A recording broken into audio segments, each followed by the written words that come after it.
Today is such a wonderful day. It's sunny outside, and I'm sitting here in front of the window looking at the wonderful clouds and the blue sky. It just feels so good. So, as usual, I had to pull a card this morning, and the card said, build your community.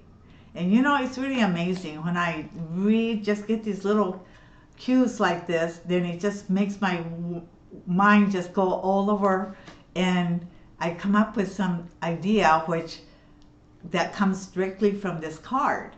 It is really amazing. But today I do want to talk about community. What is, I really do believe that we need to constantly build our community. And what does that really mean? To me, community, first of all, to me is your family, relatives, your good friends that live close to you, that you could always see and meet at a moment's notice and go have coffee or to talk about your downtimes or uptimes or listen to people's problems and sharing ideas.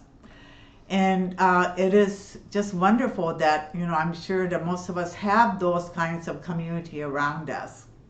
Then there's the professional community, and those people are always there too, and they become close friends sometimes. The community, though, that I developed in the past couple of years is a community that's outside of my local area.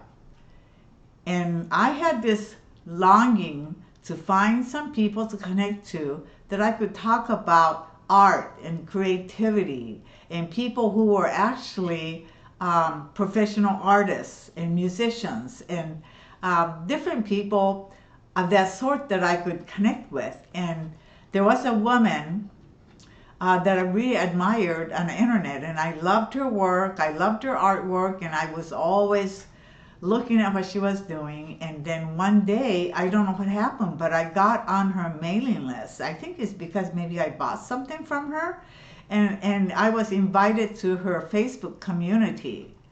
And so of course I joined it, and I didn't really know what I was getting into at that time, but I'm kind of leery about Facebook, but I joined.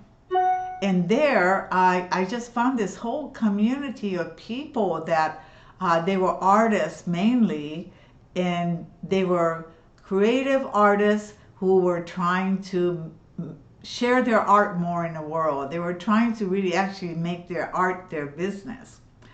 And Marisa, as a leader,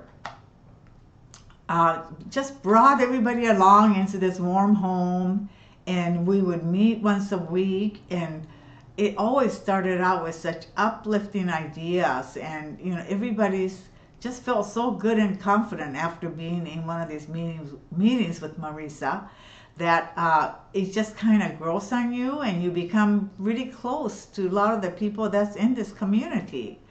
And you know, you don't really know who they are or where they live or what their family life is like, but you do have this one thing in common, that you love art, music, creativity. And when I talk about that, I'm thinking that I just remember hearing one thing a long time ago, and I'm not sure where I heard it, but they said that people who share a common goal, their love is often stronger than the love that you think that you have. Maybe with your spouse or whoever it is, but they say that this kind of love is very lasting and very strong. And I tend to agree with that, because you know, when you have a common goal and purpose in life, it seems as though you never run out of things to talk to. So for instance, I have a good friend, Carla Aaron, and she and I somehow kind of gotten to know each other on the internet, being in these meetings.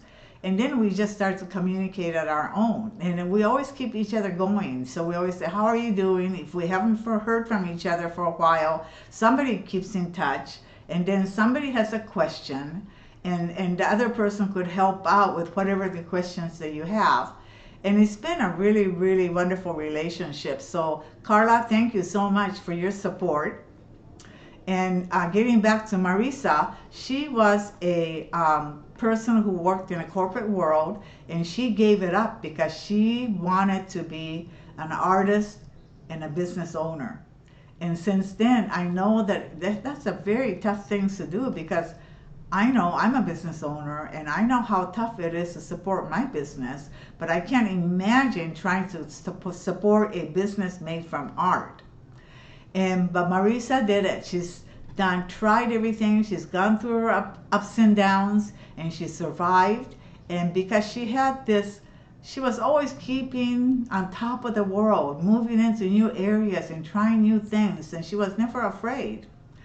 And whatever that's happening in the world that's new, Marisa knows through her extensive reading and extensive interviewing people, and she even has a podcast station that I think she's on there almost every day, you know, delivering her podcasts to us about life and art and creativity and compassion, and she talks about so many different things.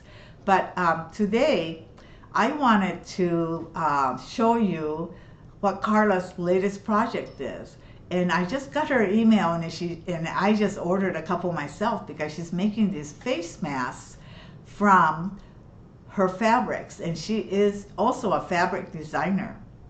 And I think that we both know how good this kind of a thing would be for everybody, because you know, we are going to be wearing face masks for a long time, and we really need to see face masks as something that shows your personality, that really kind of makes you stand out because the cuteness of it or creativeness of it. And so I was so ecstatic when I saw her face masks, being shown, that I asked her if I could show you, the people that are with me today, the work of her creative face masks using her personally designed fabrics. So I would like to show it to you down below. So let's keep in mind, as the world changes, what is the new normal for us? The way that we will emerge out of this epidemic, what will the world be like? I really believe that you need to build your community, and that community will be very far reaching. It would be a community in the world. And so let's get ready to connect with some people, meet some new people, and build relationships even though they don't live close to you. That is going to be the way. I really believe that.